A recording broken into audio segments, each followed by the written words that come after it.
Так, шановні колеги, I'm so sorry, dear colleagues. The next panel is approaching us about, and Olga Babi, Victor, and Vladislav, please join us on the stage.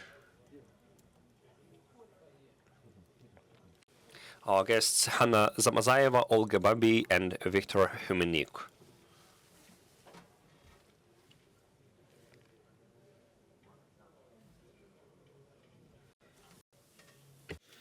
Добрий день. Welcome, dear colleagues. We are carrying on with our conference. The next panel with a very serious topic, which is measures to ensure energy stability in the water sector.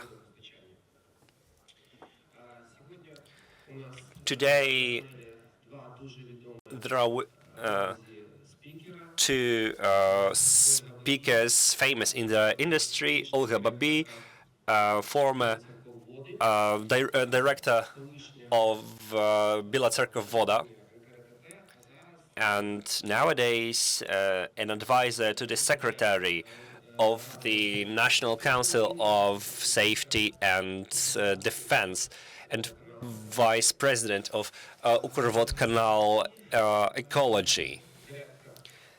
Next, director of Lutsk Vodokanal, Viktor Humenyuk, who can present his positive case on installing solar panels on his facility. I think we have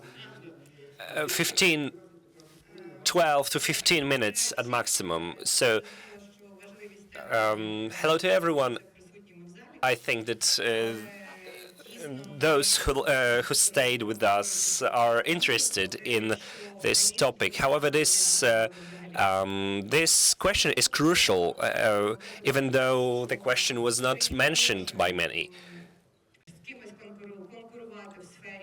In terms of IT or other achievements, Ukraine is very compatible. However, no one is able to compete with Ukraine in terms of understanding of the necessity of providing electricity to water facilities during war. And Ukraine, as first in the world, has this experience, even though there is no deep thinking on it in the country. Speaking of the water supply and drainage systems, we always talk about the ecologies, the sanitation, the technological issues. However, now the main issue is the safety concerns, and providing security and safety is crucial to the operations of the water facilities, and is critically important to the city. Why? Because water is not only important to the citizens for drinking and washing purposes. It is for fire safety. Moreover, the third component that we see in the conditions of this winter, it is the presence of war means the presence of heating. In other words, water supply got wider context. And we, the water facilities, need to analyze all this information, all this knowledge, and we need to finally communicate with our owners, with the municipalities. Of course, now you're communicating, you're doing your job because it's war, just working as usual. However, we need to have deeper understanding for the future. I remember one meeting with our Baltic states colleagues who addressed the association for share their experience about their actions in case of the city occupation and the blackouts. How are they providing the operation? That's why the water facilities are writing new protocols of work and conduct in the conditions of constant shellings. Let's imagine that the hostilities stopped, but with our geographical situation, the war risks are still there. We should analyze our system risks systematically. First of all, it is the decentralization of your energy supply to become independent from the wider grid in the emergency situations. It is not only, and it cannot be solved by energy generators, but through creating new energy generating facilities in your own water facilities. We know that we lost 9 gigawatts of the energy capacity during this spring. Now we are waiting for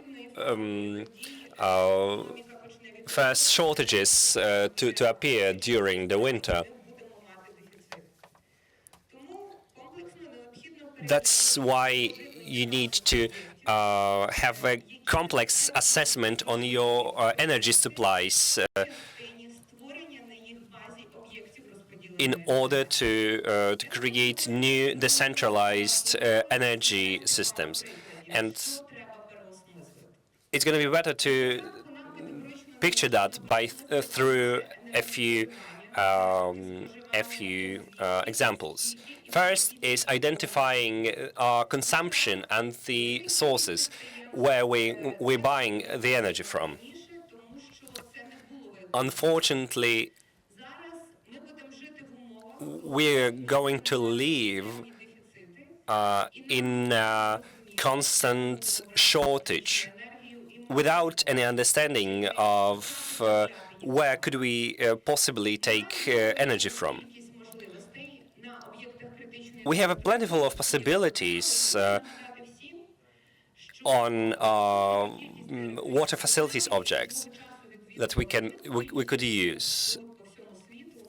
Our colleagues were given an opportunity to see water facilities abroad, and what's the main difference between Ukraine and the other world when it comes to the energy supply. So we don't have biogas, which means that each water channel, each water treatment facility is the potential biogas generation at from 2 megawatts. So we can basically say that this is the substitution of consumption and continuous insurance of the operation.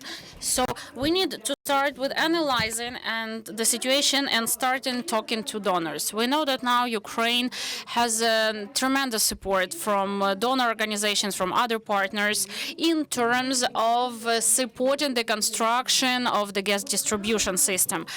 Water channels just have to show their partners that the partners have this point where they can talk about such facilities, such objects. This is the first part. Another part is, so there's some problem with the watch. Друга частина питання – це Another part of the issue is the review of the independent operation of all the energy objects, just like, for example, what Lutsk did. If we have the water treatment station, we a priori have the land there. If we have the water treatment station or some collection, we have some free land there. Potentially, this means a good solar station that will provide energy to the object adjacent neighboring objects, and this is the next investment project.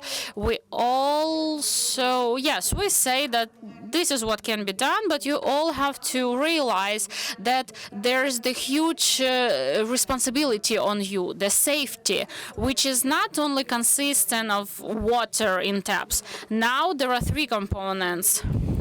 Fire extinguishing, ensuring the water for the fire teams, and water, drinking water. So basically, if you cannot supply the water to the taps, no other processes will take place in the city. So you have to start reviewing these processes and be honest to the donors, saying that you are ready for such cooperation and you should look into some internal opportunities, because the carbonization fund is ready to consider such investment projects for construction of solar stations, for building some small capacity stations on the basis of your facilities. And the risks there are much lower. They don't need any additional guarantees of communities.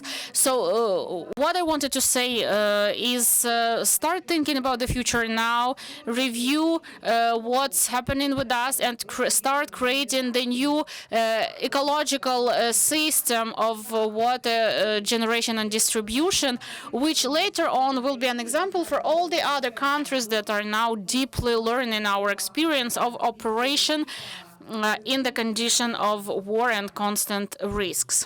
Thank you so much. Thank you. Indeed, Ukraine has unique experience of, and we have to spread this, share this experience in Europe between our partners, telling them how we can operate in these conditions of hard conditions for our economy. So how we ensure our energy independence during the war. So now we're thinking about the future, because now we're working on energy independence, and later on we'll use this energy generation and distribution to ensure to supply energy to our community. So now we will hear about the very well-known case study of how Lutsk Vodokanal water channel ensured the supply in their city. And I guess that you've made some forecasts and you know how much money you'll be able to save thanks to your distributed generation. Good afternoon.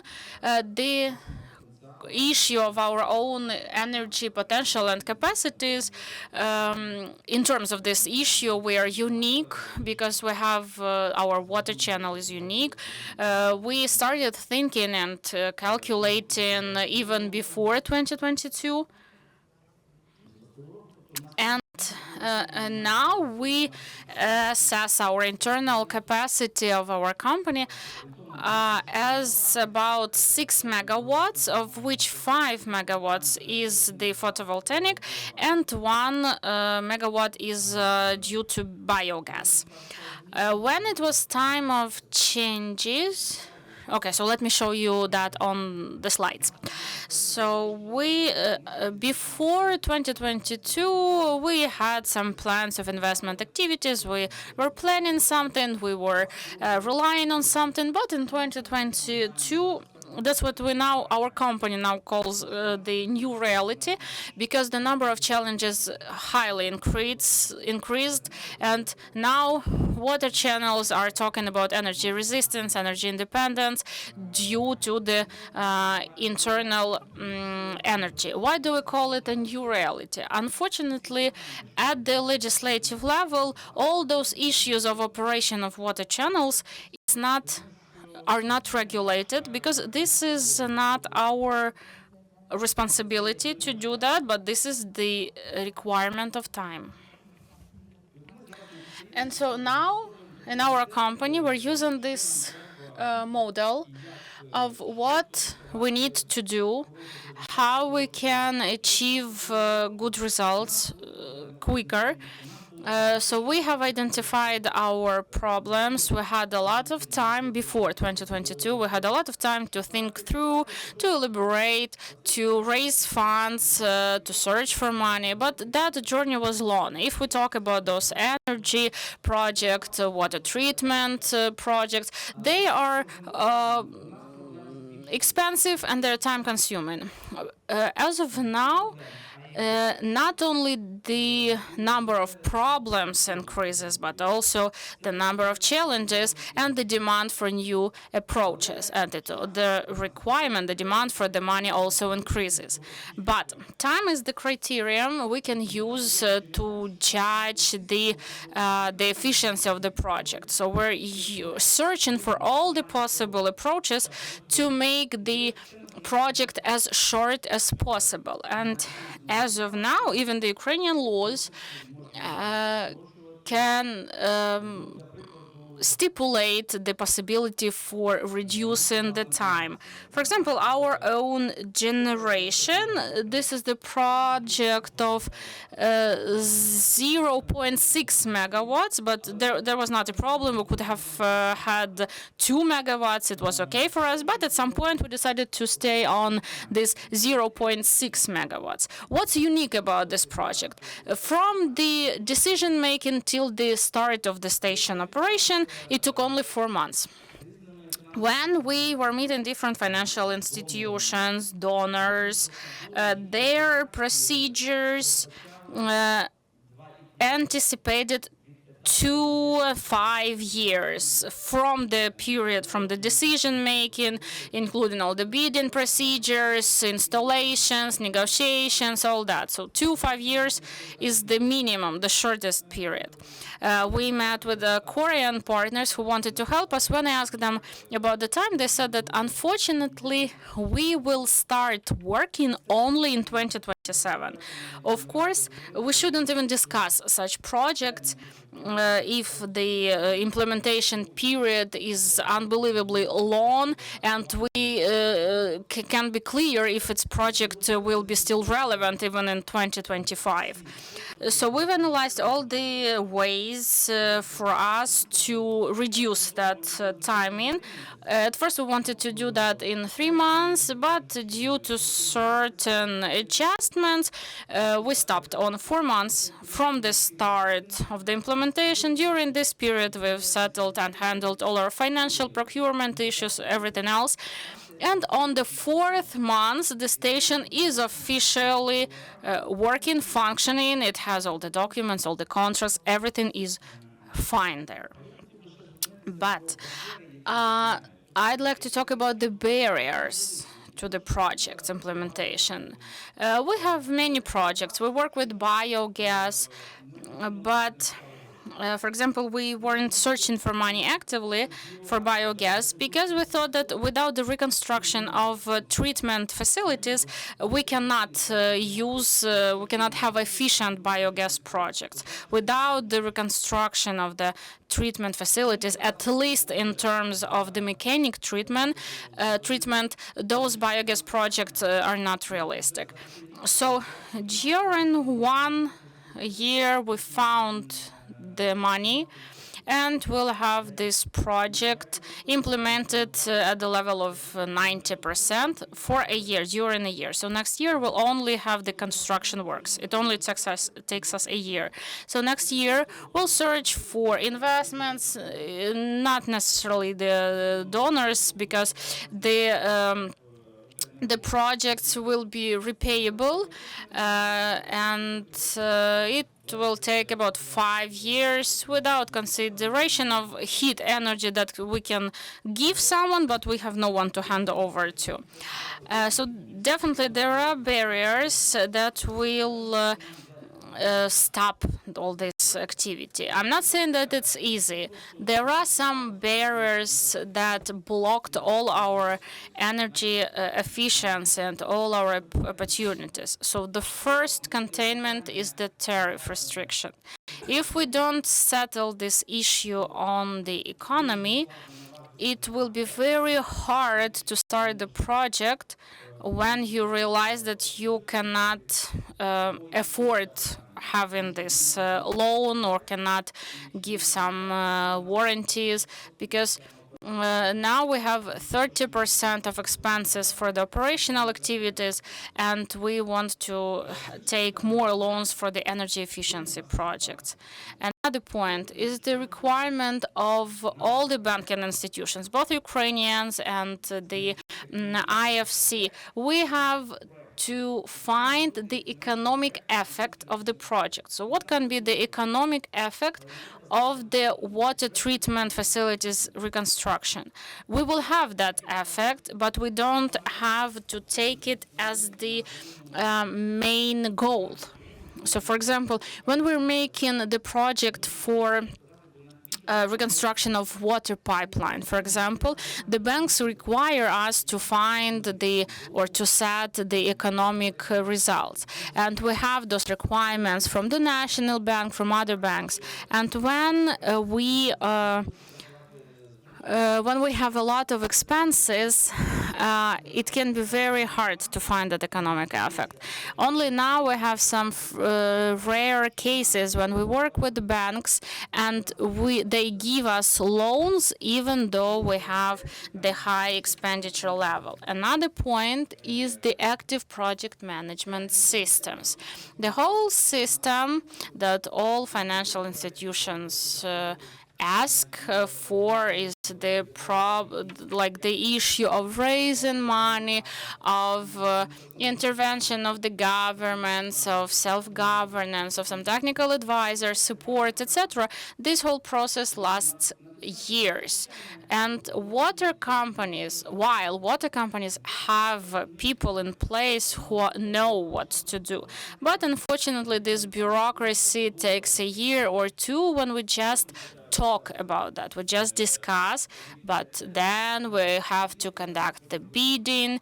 And the huge problem here and huge mistake here is when these expensive projects face the requirement of bidding through just one application. So we have to give the huge number of works to one contractor, while we can do that for a few contractors who can just work in different batches. So now we've managed to reduce this bidding procedure, the procedure of work performance, from 4 years to 1. But unfortunately, no one hears that we have the new reality when we don't have time. We just need to search for opportunities to reduce this timing and to find the potential that the company has and to use this potential for respective goals. Through this example, we knew that we could did it, and we actually did it. Oh, and it could be a template of doing such things with these schedules. Unfortunately, in such bad conditions, the costs are rising. Thank you.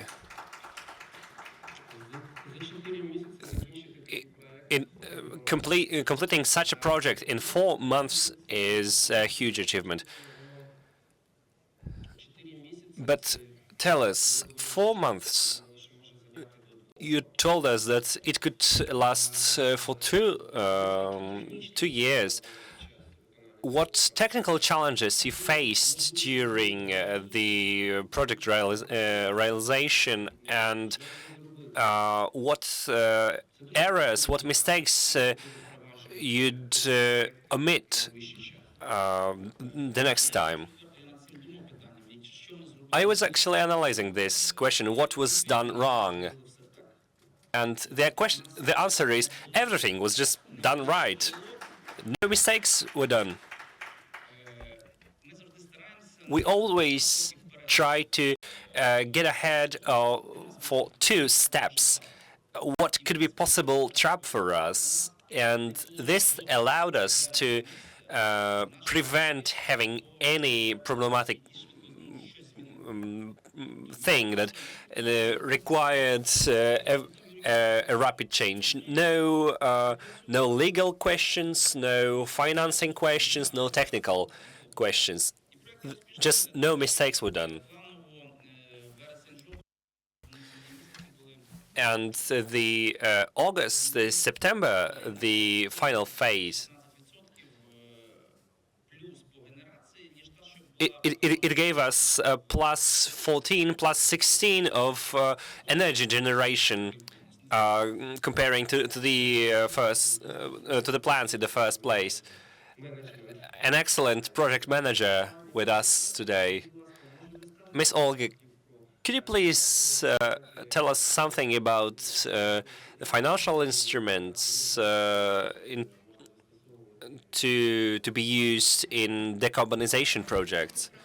Mr. Victor said correctly that water facilities with their budgets are not able to attract finances, but when it comes to the decarbonization projects, have their own characteristics. First, the facility assessment process is not considered. Only the project itself is analyzed. So, talking about biogas facilities, the decarbonization fund is analyzing only the project about its operation. Let's not forget that the decentralized energy supply is a thing that secures us smooth operation. We could also sell the surplus to our neighbors. So speaking of the decarbonization fund, they shifted from assessing the whole contractor, the whole facility, to the project itself. And the economical surplus from the investment can pay the interest rate. They also established rules that enabled simple tender as the start of the negotiation process, because as Mr. Victor said, it is a challenge to make them parallel. And every single project is assessed by them individually. Do not copy-paste them. You'd rather think how to, through using solar and hydropower, could reach the actual goal. Let me just add a small remark here. Always with the legal changes, we were asking the the government about water and solar energy to have answers to clarify the situation. When it comes to the decarbonization, the project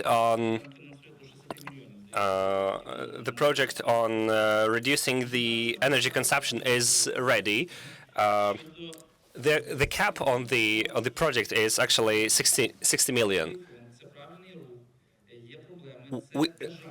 We told them that it is a great idea to have this fund, but let's simplify that. We could attract the funds from the decarbonization fund, and the answer was unclear, uncertain. They just quoted the legal acts. We asked them to find some clear solutions in order to attract other financing sources.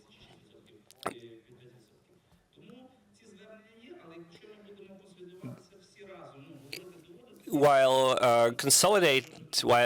while together, it is simpler to achieve the actual goal, while attracting financing from different funds, including the decarbonization fund. I could comment that and give you an advice. The procedure on accepting the investment program, it foresees the long-term strategy. The short-term project is accepted for a year, but there is no regulation about the changes in the projects. So it would be logical to propose such things to the investment programs. It could be legalized on the legal framework level. And I'm sure that Ms. Hanna Zimizeyeva would able to deliver that. We just need to unite all this mechanism, and it would be much simpler to work.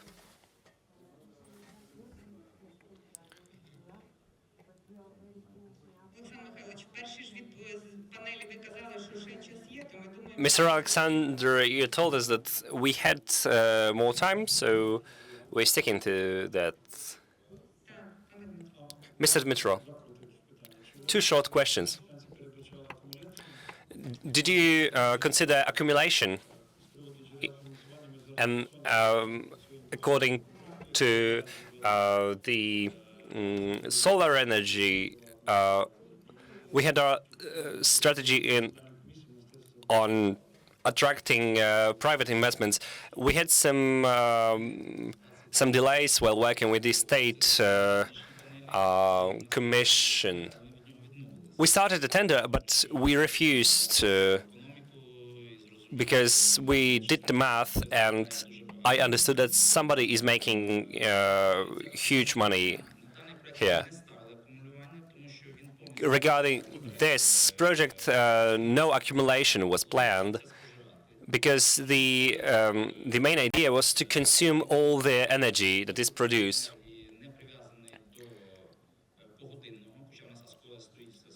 What's more, the energy supply contract is not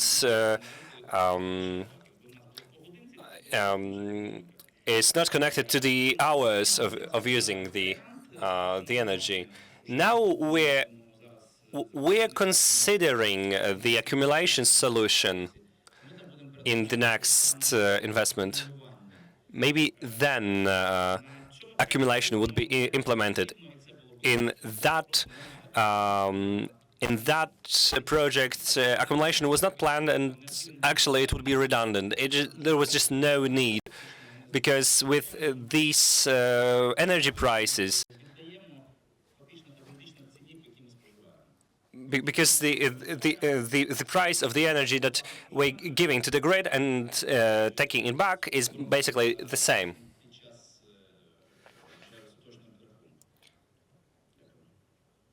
So we're just net zero here. Very interesting discussion here, but we're forced to end. Thank you to the audience. I hope that it would be useful for the listeners. We need to use the active consumer mechanism to sell the energy surplus from the solar energy to the grid. Thank you all. Let's just eat something finally.